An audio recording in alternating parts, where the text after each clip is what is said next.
Hello বন্ধুরা, আমি মিতা। আমার চ্যানেলে আপনাদের সবাইকে স্বাগত জানাই। আজকে আমি ছোলার ডালের হালুয়া করে দেখাবো। এই হালুয়াগুলো দেখতে যেমন সুন্দর হয়, খেতেও খুব সুস্বাদু হয়। আর এই ছোলার ডালের হালুয়া বানানোর জন্য এখানে আমি 500 গ্রাম ছোলার ডাল নিয়েছি। এখানে ডাল আমি কড়াইতে করে সেদ্ধ করবার জন্য আমি 5 থেকে 6 ঘন্টা ভিজিয়ে রেখেছিলাম। ডাল এইভাবে ভিজিয়ে রাখলে ডাল খুব তাড়াতাড়ি সেদ্ধ হয়ে যাবে। কড়াইতে ডাল এবং 1 গ্লাস জল দিলাম, একটা দারুচিনি, 2টো ছোটো এলাচ, 2টো তেজপাতা। এরপর ডালে যে ফেনাগুলো উঠছে সেইগুলো আমি একটা চামচে করে উঠিয়ে নেব। এখানে আজকে আমি কড়াইতে করে ডাল সেদ্ধ করছি। কড়াইতে করে যদি ডাল সেদ্ধ করে নেওয়া যায় তাহলে জলটা একদম শুকনো করে ডাল সেদ্ধ করে নেওয়া হবে। আর যেহেতু ভিজিয়ে রেখেছিলাম খুব তাড়াতাড়ি সেদ্ধ হয়ে যাবে। আপনারা চাইলে এখানে প্রেসার কুকারেও ডালটা সেদ্ধ করে নিতে পারেন, কিন্তু সেক্ষেত্রে জলটা আপনারা মেপে দেবেন। দেখুন ডাল পুরোপুরি সেদ্ধ হয়ে গেছে। এরপর মশলাগুলো উঠিয়ে নিয়ে যে জলটা আছে সেই জলটাকেও ভালো করে শুকিয়ে নেব।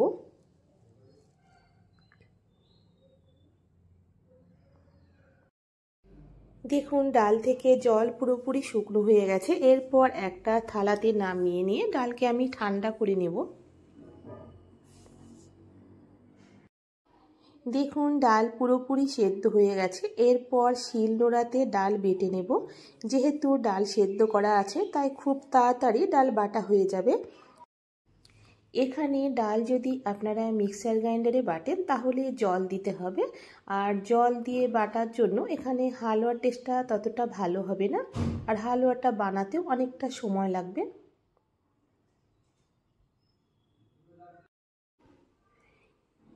দেখুন একই রকমভাবে আমি অল্প অল্প করে ডাল দিয়ে শিলনোড়াতে বেটে নেব। আর বন্ধুরা অবশ্যই পুরো ভিডিওটি দেখবেন আর একটা লাইক দেবেন। আপনাদের একটা লাইক আমাকে নতুন ভিডিও বানাতে উৎসাহ জাগায়। দেখুন আমি সব ডাল বেটে নিয়েছি। এরপর কড়াইতে আমি 2 চামচ ঘি দিলাম। ঘি ভালো করে গরম করে নিয়েছি। এরপর গ্যাসের ফ্লেমটা মিডিয়াম টু লো রেখে মিনিট 5-6 সময় নিয়ে এখানে হালুয়ার ডালকে ভালো করে ভেজে নেব। এইভাবে যদি হালুয়ার ডালটাকে যদি ভেজে নেওয়া যায় তাহলে এখানে ডালের কাঁচা স্মেলটাও থাকবে না, হালুয়ার ফ্লেভারটা খুব ভালো লাগবে।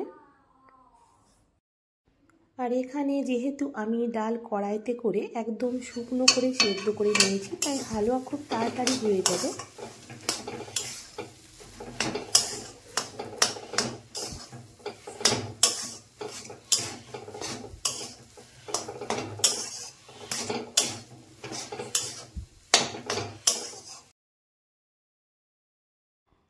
দেখুন ঘিয়ের সঙ্গে আমি মিনিট 4-5 সময় নিয়ে ভালো করে ডালকে ভেজে নিয়েছি। এরপর 250 গ্রাম চিনি দিলাম।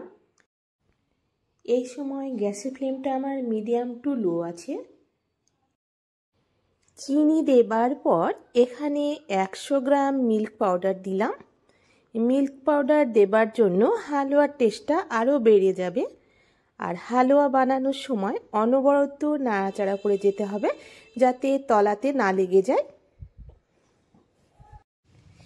এইভাবে আমি মিনিট 5-6 সময় নিয়ে অনবরত নাড়াচাড়া করে হালুয়ার বরফির জন্য পাকটা তৈরি করে নেব।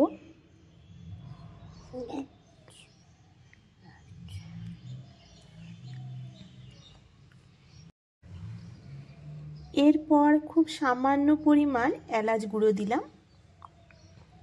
এইভাবে যদি সব শেষে এলাচ গুঁড়ো আর 1 চামচ ঘি দেওয়া যায় তাহলে এলাচ ও ঘিয়ের ফ্লেভারটা হালুয়াতে খুব সুন্দর লাগবে।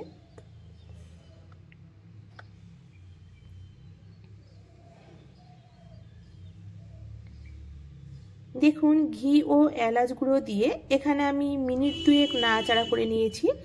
আর যখন দেখবেন কড়াই থেকে এইভাবে হালুয়া ছাড়তে শুরু করেছে তখনই বুঝতে পারবেন যে হালুয়ার বরফির জন্য একদম পারফেক্টভাবে তৈরি হয়ে গেছে। আশা করি আপনারা দেখে বুঝতে পারছেন।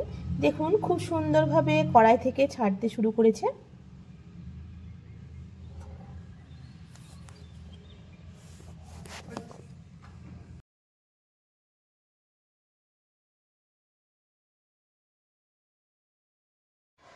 এরপর গ্যাসটা বন্ধ করে দিয়ে আমি একটা থালাতে হালুয়ার বরফির জন্য ঢেলে নেব।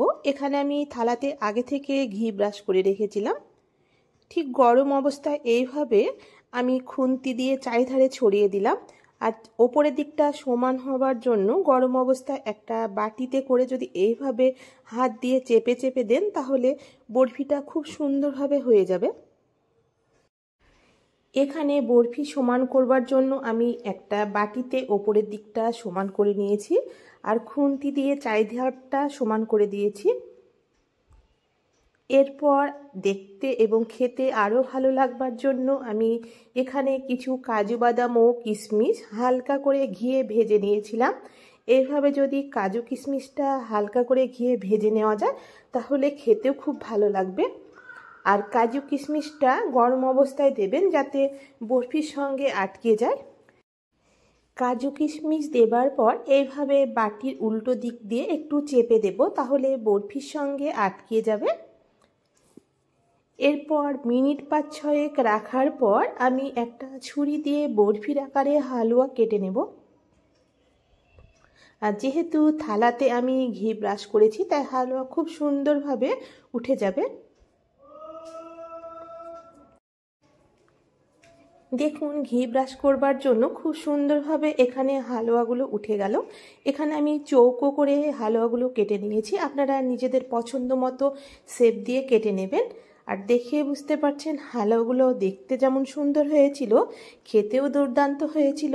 আপনারা তো অনেক রকম হালুয়া করে খেয়েছেন, একবার না হয় আমার মতো করে ছোলার ডালের হালুয়া করে খেয়ে দেখুন। আশা করছি খুব ভালো লাগবে। ভালো লাগলে বন্ধুরা অবশ্যই বাড়িতে ট্রাই করে দেখতে পারেন। আজকের মতো এই পর্যন্ত, দেখা হচ্ছে পরবর্তী ভিডিওতে।